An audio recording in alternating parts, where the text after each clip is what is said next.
It's Monday, September 15, 2008. The air in New York is thick with an unspoken dread. Inside the gleaming offices of Lehman Brothers, Sarah, a mid-level manager, clutched her coffee, her gaze fixed on the flashing screens.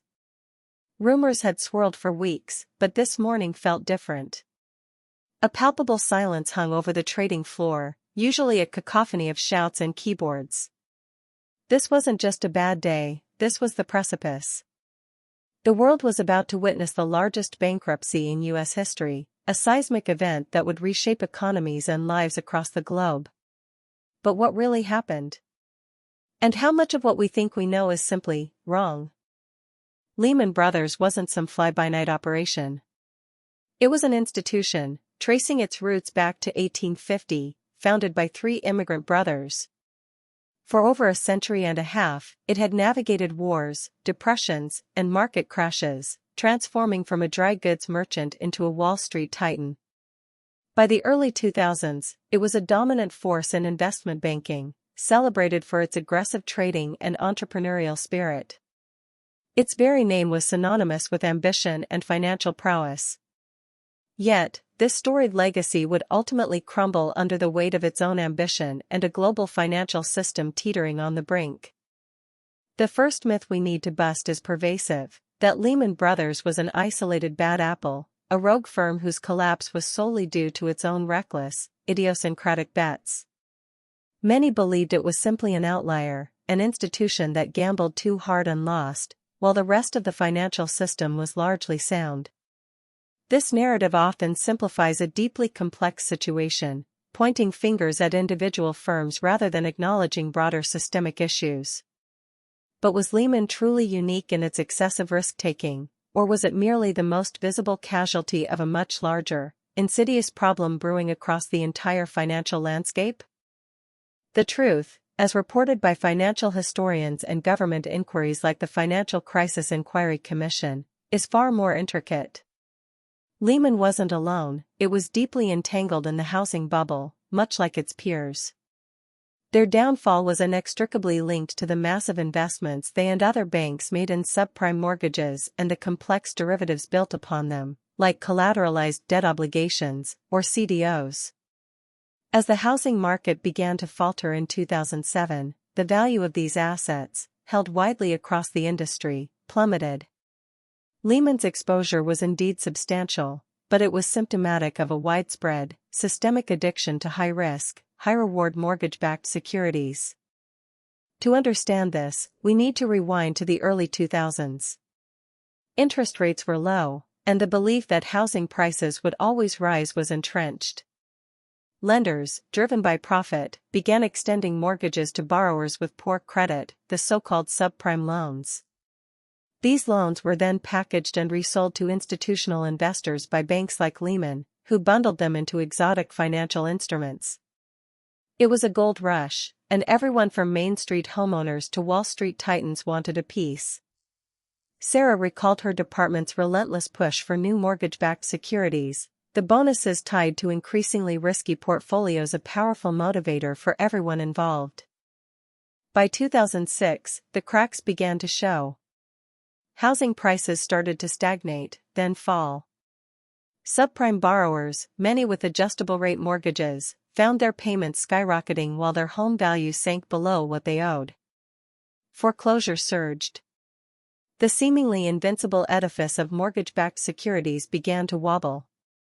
Banks that held these assets saw their value evaporate, forcing massive write-downs. Lehman, with its significant real estate holdings and CDO exposure, was hit hard, but it was far from unique. Bear Stearns, for instance, had already collapsed in March 2008 under similar pressures, indicating a broader, systemic fragility. The second myth suggests that the U.S. government, specifically the Treasury Department and Federal Reserve, deliberately chose to let Lehman fail as a matter of principle, perhaps to teach Wall Street a lesson or to avoid the perception of socialism for the rich. This narrative posits that policymakers had a clear choice to save Lehman, just as they had intervened for other institutions, but consciously opted against it.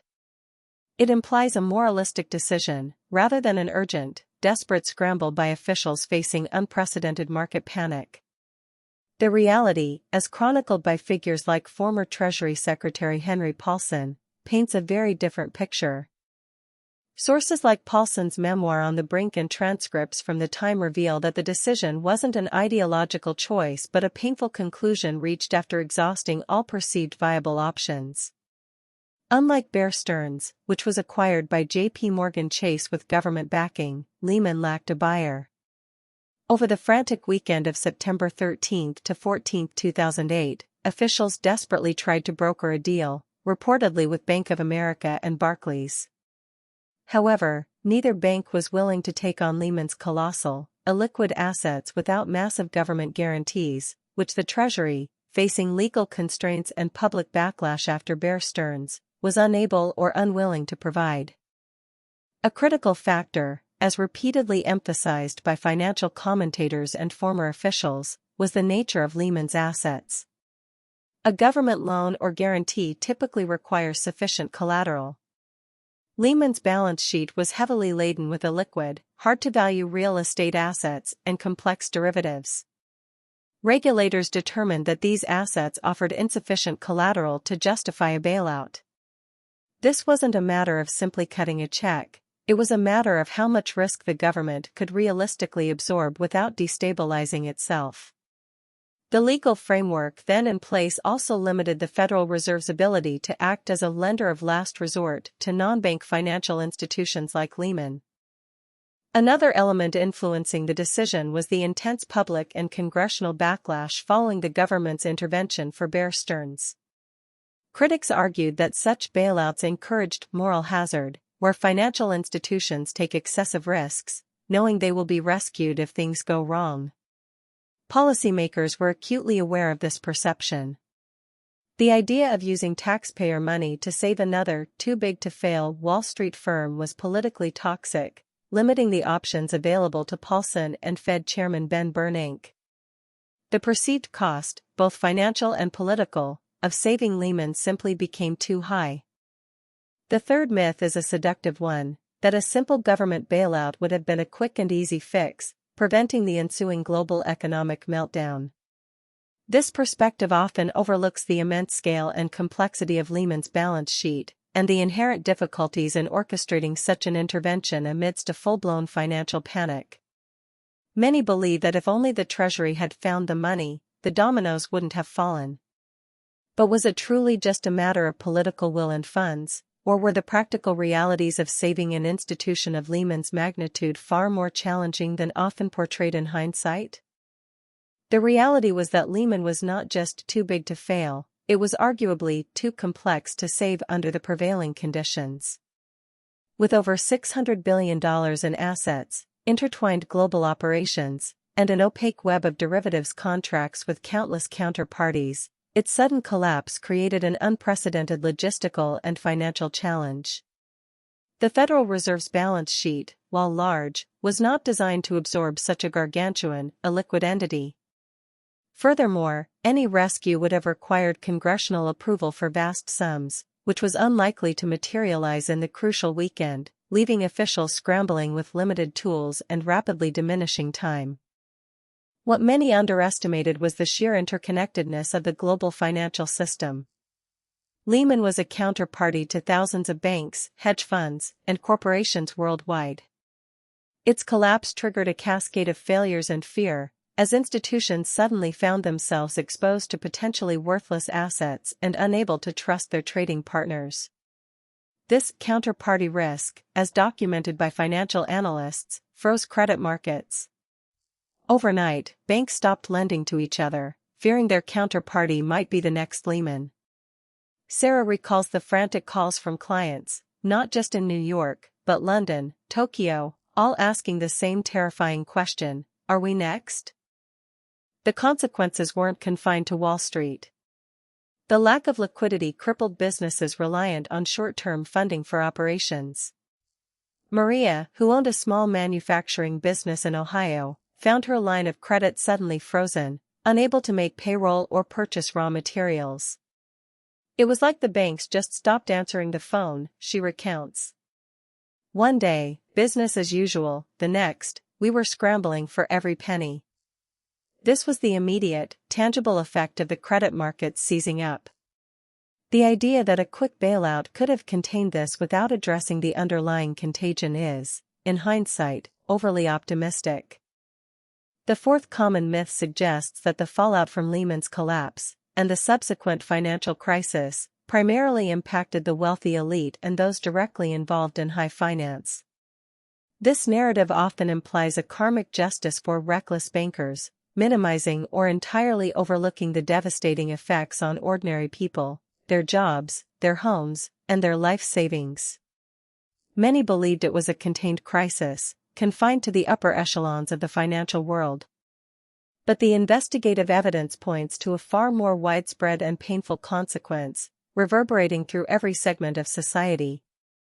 The reality is that the financial crisis triggered by Lehman's collapse led to a severe global recession, causing immense suffering on Main Street. Pension funds, heavily invested in the market, saw significant declines. Millions of people lost their jobs as businesses struggled with frozen credit and plummeting consumer demand. Homeowners, already reeling from the housing bust, faced a tidal wave of foreclosures. Data from the Bureau of Labor Statistics shows unemployment soaring from 5% in late 2007 to 10% by late 2009. Maria's business was forced to lay off employees, a decision that haunted her. Consider John, a retired teacher who had diligently saved for decades, his pension fund diversified across various market assets. The market crash, directly exacerbated by the Lehman shockwave, wiped out a significant portion of his savings, forcing him to drastically cut back on his retirement plans. Suddenly, what I thought was enough wasn't, John lamented. It wasn't some abstract numbers game on Wall Street, it was my security, my future, gone.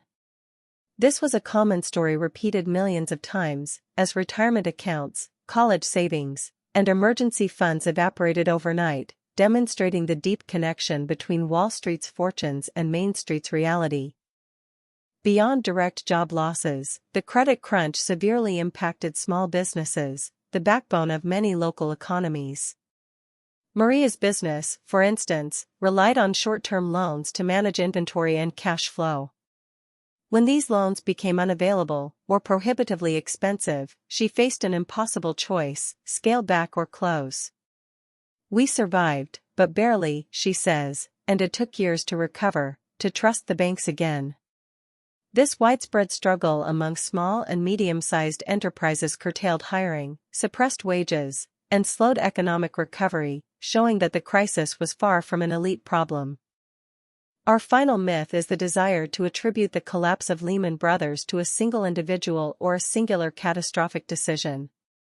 Popular narratives often seek a convenient scapegoat, frequently pointing to then CEO Richard Fuld as the sole architect of the firm's demise due to stubbornness or greed. While leadership certainly plays a role, this simplification ignores the decades of structural changes, the prevailing corporate culture, and the confluence of market forces that truly sealed Lehman's fate. Was it truly one person's fault, or was it the culmination of a much broader, complex web of factors? Investigative reports, including the Examiner's report on Lehman Brothers' bankruptcy, paint a picture of a confluence of failures, not just one individual's misstep. While Richard Fuld was known for his aggressive style and some argue he failed to adequately adapt, the firm's heavy concentration in commercial real estate and subprime assets was a strategy that evolved over years, embraced by many within the company. Furthermore, inadequate risk management systems, a culture that prioritized short-term profits, and a board that perhaps didn't challenge leadership enough, all contributed. It was a systemic breakdown, not just one person's error. The culture at Lehman, as recounted by former employees like Sarah, was intensely competitive and focused on making the numbers. There was immense pressure to take on risk to generate profits, a common thread in many investment banks of that era. We were always pushing the envelope, Sarah admitted, always looking for the next big deal, the next big bonus. You felt like if you weren't aggressively growing your book, you were falling behind. This internal dynamic, while not unique to Lehman, amplified the effects of the broader market environment, making the firm particularly vulnerable when the housing market turned. While Richard Folt's leadership has been heavily scrutinized, it's also important to consider the context. Executives, like many others across the industry, operated within a prevailing belief system that real estate was a safe bet. Critics point to Folt's alleged refusal to sell off the firm's toxic assets earlier, or to accept certain bailout offers that would have diluted shareholder value. However, attributing the entirety of the firm's downfall to these decisions overlooks the profound uncertainty and conflicting advice prevalent during the crisis. It was a moment of unprecedented confusion, not just a clear-cut case of one individual's poor judgment. Back to that fateful weekend in September 2008. Sarah, like thousands of other Lehman employees, spent those hours glued to financial news, her phone buzzing with desperate calls from colleagues. The air was thick with tension as reports filtered out of the New York Fed about frantic, round-the-clock negotiations. Investment bankers from various firms, along with government officials, huddled in offices, trying to find a solution, a savior for Lehman. But as the hours dragged on, the hope dwindled. The clock was ticking, not just for Lehman, but for the global financial system that held its breath. As Sunday night bled into Monday morning, the news became official. There would be no buyer, no government bailout. Lehman Brothers would file for Chapter 11 bankruptcy. For Sarah, the announcement was both shocking and strangely inevitable. She walked into the office on Monday morning to a scene of quiet devastation. Her colleagues, many of whom had spent their entire careers there, packed boxes, their faces a mixture of disbelief and despair. A 158-year-old institution, a symbol of American capitalism, was gone. The world watched, stunned, as the dominoes began to fall in earnest. The immediate aftermath was chaotic. As financial journalist Andrew Ross Sorkin meticulously documented, global credit markets froze almost instantly. Institutions that had lent to Lehman faced massive losses, and trust between banks evaporated. The interbank lending rate, LIBOR, spiked dramatically, signaling a profound lack of liquidity. Maria, our small business owner, felt this almost immediately. Her bank, nervous about its own exposure, tightened lending standards to an unprecedented degree, effectively cutting off crucial lifelines for thousands of businesses across the country.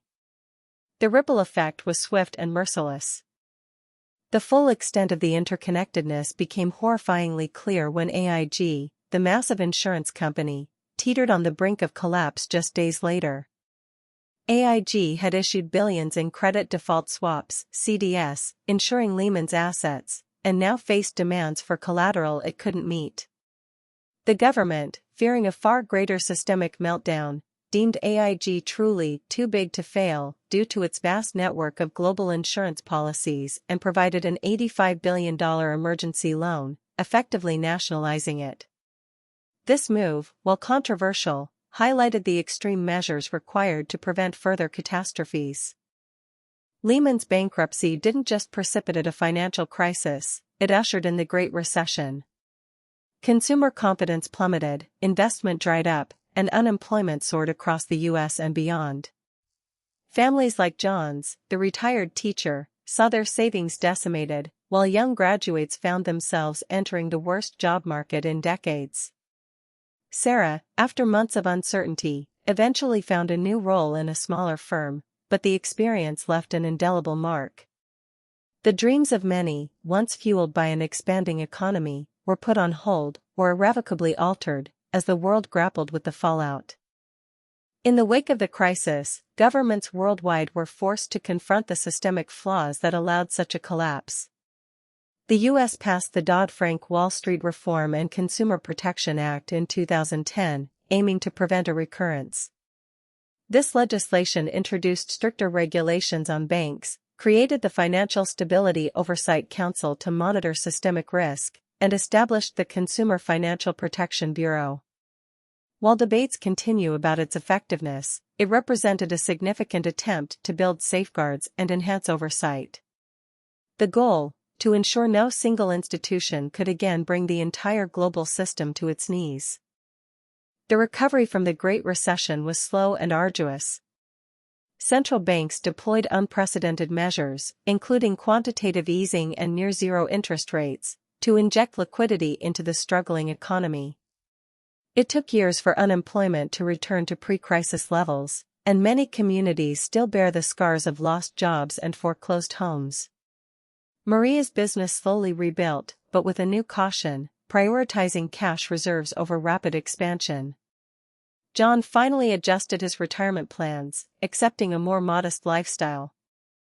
The crisis taught a harsh lesson: economic resilience isn't guaranteed, and the effects of a financial collapse ripple far beyond Wall Street. Today, the ghost of Lehman Brothers serves as a stark reminder of the perils of unchecked risk, systemic interconnectedness, and the human cost of financial crises. The story isn't just about big banks and abstract numbers, it's about the Sarahs who lost their jobs, the Marias whose businesses nearly failed, and the Johns whose retirement dreams were shattered. It's a testament to how deeply intertwined our individual lives are with the global financial system. The myths we busted today aren't just historical inaccuracies, they are simplifications that prevent us from truly understanding the lessons of 2008. The first crucial lesson from Lehman's fall is that systemic risk is not an academic concept, it's a potent force with real-world consequences. The idea that any major financial institution operates in isolation is a dangerous delusion. Their failures cascade, triggering a destructive domino effect that quickly engulfs entire economies. As policymakers and financial experts learned, understanding and mitigating these interdependencies is paramount to maintaining stability. Ignoring the interconnectedness of our financial world leaves us vulnerable to future, potentially even more catastrophic, events. Secondly, in the heat of a financial crisis, there are rarely easy answers or simple solutions. The choices faced by leaders like Henry Paulson and Ben Bernanke were agonizing, made under immense pressure with imperfect information. The notion that a straightforward bailout would have magically averted disaster overlooks the legal, political, and practical complexities involved. This lesson underscores the importance of proactive regulation and robust financial architecture, designed to prevent crises rather than just react to them, because when panic sets in, options quickly dwindle. Thirdly, the crisis unequivocally demonstrated that Main Street is never insulated from Wall Street's excesses. The collapse of an investment bank, seemingly far removed from daily life, directly impacts jobs, savings, and opportunities for ordinary citizens. This personal dimension of financial crises, often obscured by complex jargon, must remain central to any discussion of economic policy. It reminds us that behind every market fluctuation and bankruptcy filing are real people like Sarah, Maria, and John, whose lives are profoundly affected, urging us to maintain vigilance and prioritize broad economic well-being. Finally, the Lehman story underscores the critical importance of corporate culture and incentive structures. A culture that prioritizes short-term gains and encourages excessive risk-taking, without adequate checks and balances, can be disastrous.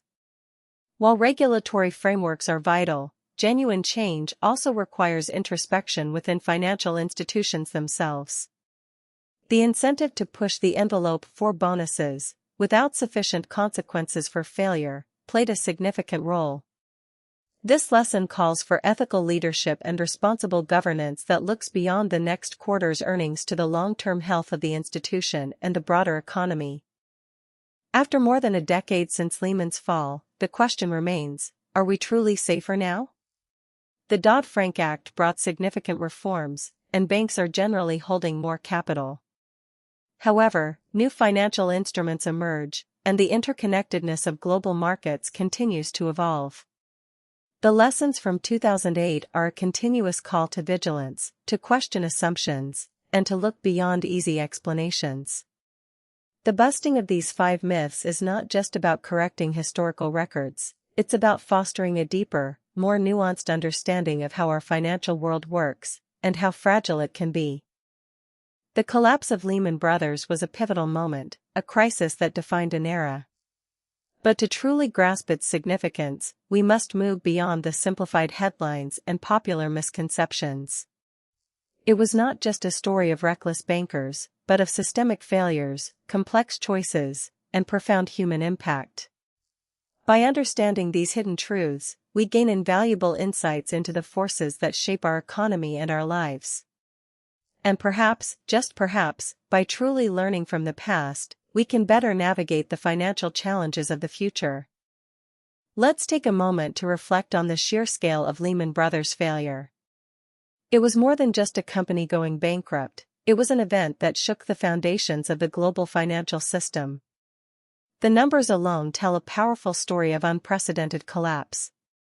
The firm's bankruptcy filing, with over $600 billion in assets, dwarfed all previous U.S. bankruptcies by a significant margin.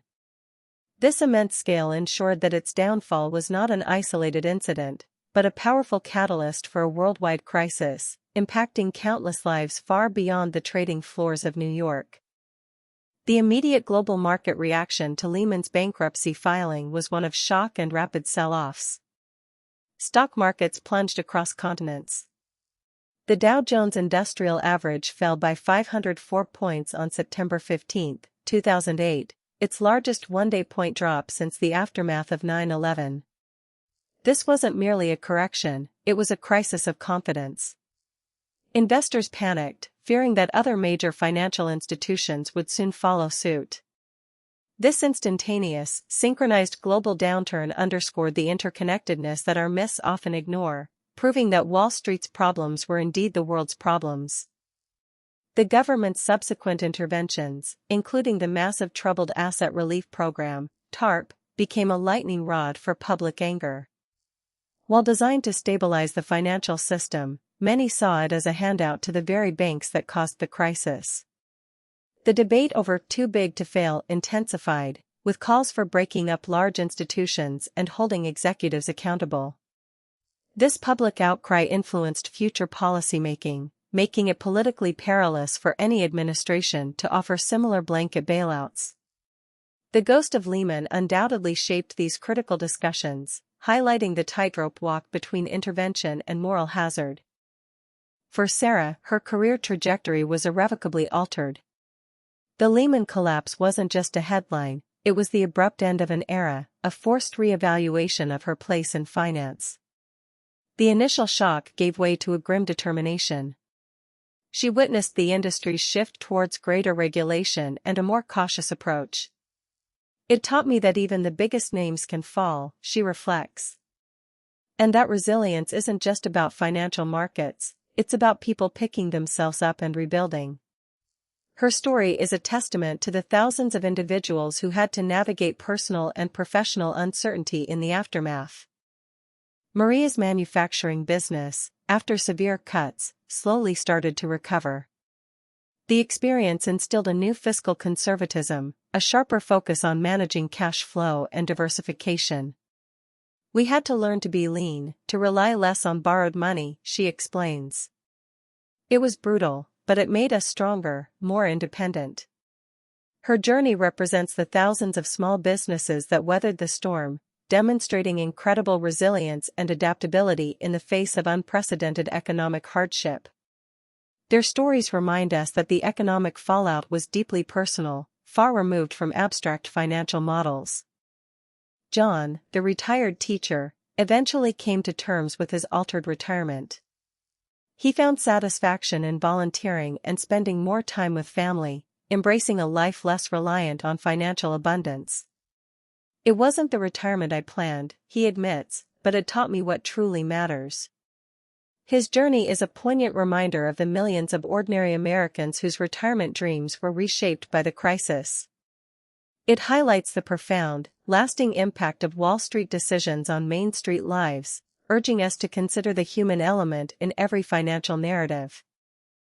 The fall of Lehman Brothers continues to cast a long shadow over the financial world, shaping regulatory frameworks, corporate strategies, and public perceptions of capitalism. The myths surrounding its collapse persist because they offer simple, often satisfying, explanations for a profoundly complex event.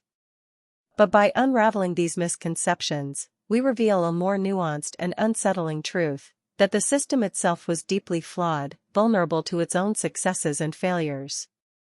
The real lesson isn't just about what happened to one bank, but what it revealed about the interconnectedness of our global economy and the enduring human cost of systemic risk.